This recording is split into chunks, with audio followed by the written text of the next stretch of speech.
Hello everybody, if you're familiar with my channel then you know I built this entire outdoor kitchen, but in this video I want to focus on what kinds of tools and materials you're going to need to build a pizza oven like this.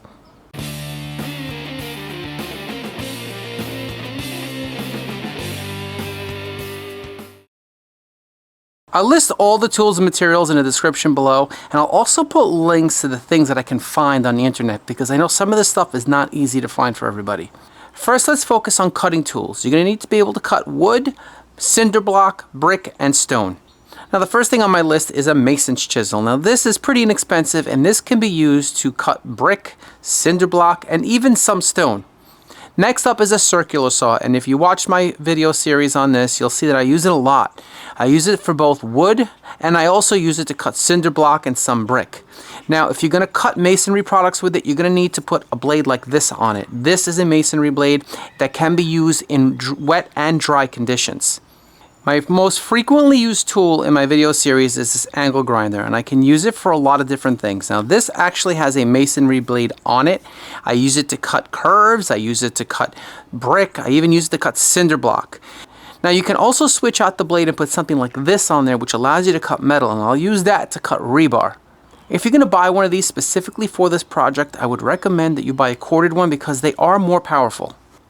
Now you're also going to need a jigsaw, and I use this to cut my template, and I also use this to cut the supports for the arches. Now the most expensive tool that I bought for this project is this wet saw. And some people will say that it's not a necessity, but I'm going to tell you that if you want a really nice looking oven, you really need to have a good wet saw. And make sure if you buy one, that you buy one with a minimum blade diameter of 10 inches. And the reason for that is if you're going to be cutting a brick on its long side, on that 4-inch side, a smaller blade will not allow you to get it to cut all the way through. Now I use this saw to cut all my bricks in half for the dome, but I also use it to cut the sharp angles that I'm going to need to get these perfectly shaped arches. So if you want your oven to really look nice, this is an important investment. By the way, if you want to build this brick oven or this outdoor kitchen, there is an entire series of videos on my channel. I'll link all of them down below in the description. And if you would like to see how this oven performs, I actually have a cooking channel as well. It's called On the Flame, and I'll link that also below in the description. Up next, we're going to focus on tools that you'll need for mixing.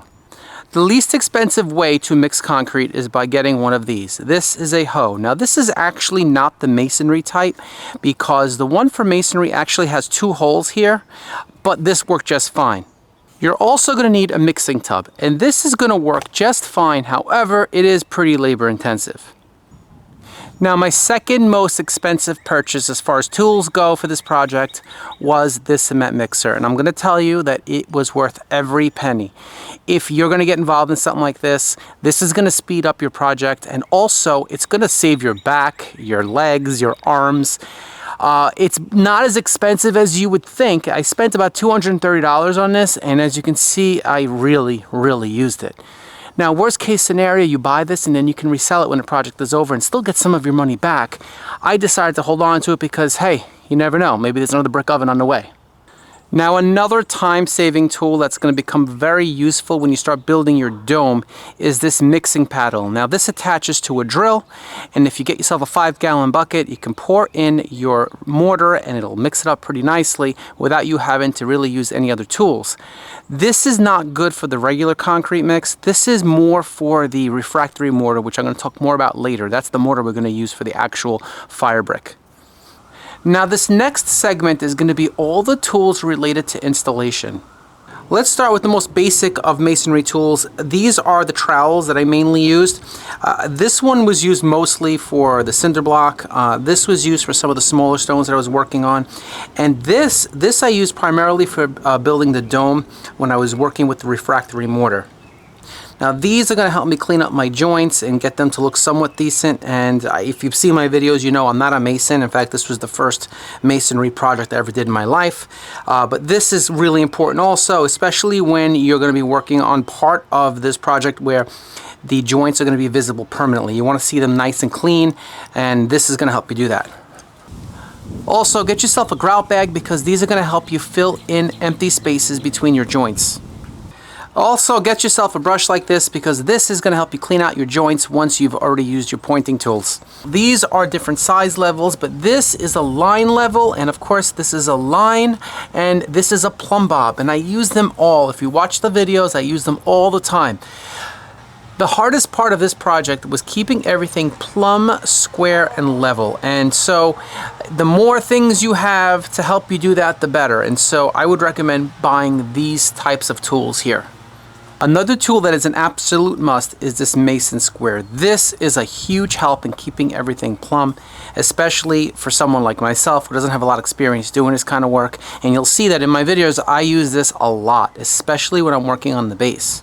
You're also going to need a decent drill. This is a hammer drill. You don't need a hammer drill, but make sure you have a drill that has some power because you're going to be using it not only to build your forms, but also to use it with the mixing paddle that I talked about earlier when you're mixing your refractory mortar. So definitely get yourself a decent drill if you don't already have one. Also, you already have these, but definitely get yourself a measuring tape and also a mallet. And of course, a good utility knife will always come in handy.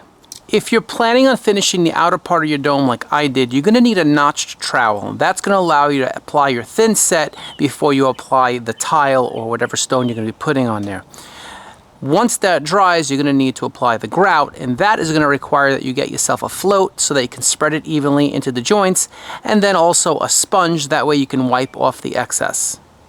Let me talk about the first phase of this project. The floor is 6 inches thick and it's reinforced with 1/2 inch rebar every 12 inches and it has a 3-foot footing. Now, I did not do this part of the project. I actually hired someone to do that for me. The rest of it I did myself. So the second phase of this project is the base for the pizza oven. So let's focus on the materials for that first. Obviously I'm going to be using Cinderblock. Now the ones I use are 8 inches by 8 inches by 16 inches. To attach them, I'm going to be using type S mortar.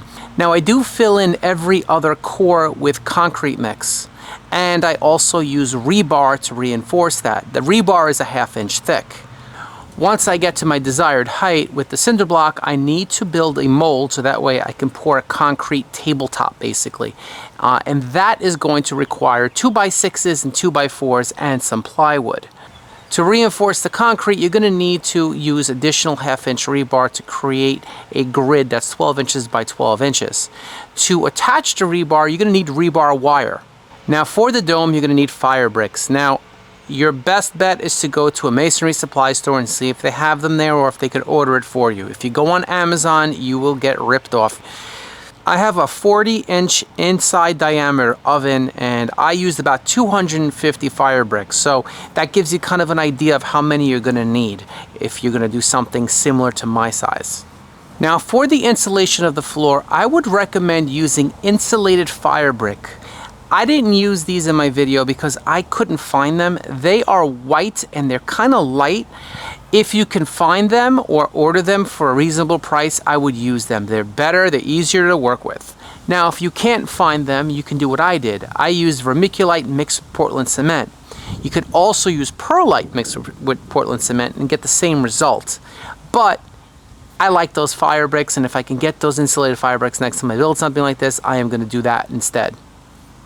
Now this part is super important. You need to use the right mortar for your dome. Remember, these domes are going to reach incredible temperatures of well over 1,000 degrees Fahrenheit. So you need to use a mortar that can handle those temperatures over and over again.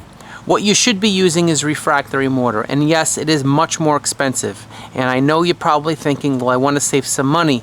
This is not where you should be cutting your costs because you want this oven to last the rest of your life. And if you build it right, you'll never have to build another one again. So I recommend that you use refractory mortar, spend the money on it, check your masonry supply store. They might be able to order it if they don't actually have it in stock. This is going to be the best thing to use. You're also going to need some material to make the forms for the oven opening, and in that I used scraps that I had laying around, but you could also use the scrap wood that you used on the form for the base. You can cut that up and kind of make the shape that you're looking for, so you shouldn't have to go out and buy more material for that. You're also going to need a sheet of thin plywood.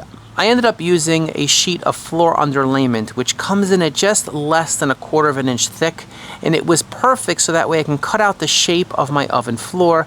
And as you can see, I use it so that I can cut the bricks perfectly for my oven floor, and then later on set them into position on the platform that I built for the oven base. Now this last one is probably the most important one, and it's something that I did not do and I regretted when I built my oven. Buy the door for your oven before you start building your oven. That way you can shape the openings of your oven based on the shape of the door. Because if you don't do that, you're going to have to pay somebody to measure your oven opening and build a door that is custom to your oven, which is going to cost you more money. So I would recommend buy the door first, and then you can make your molds for your oven arches based on the shape of your door. Now for the materials for the fourth and final phase of this project, insulating and rendering the dome. This is super important. If your oven is not insulated the right way, it's just not going to work the way it's supposed to. I already mentioned that the floor of your oven needs to be insulated. Now for the dome itself, I use ceramic fiber blanket. It's 1 inch thick, and I use 3 layers, and that's what's recommended to really get a good insulated dome. Once you install your ceramic fiber blanket, you're going to put a layer of chicken wire over it. The chicken wire is going to allow for the concrete layer that goes over it to kind of hold and stick. That way it will harden and create a shell over your oven. That concrete that I used is the same kind of concrete that I use for the Cinderblock. It's type S Mortar. And I also use it for a lot of the brickwork that I did on this outdoor kitchen. Once that outer shell has cured, you can then make your decision on what you're going to do to cover it.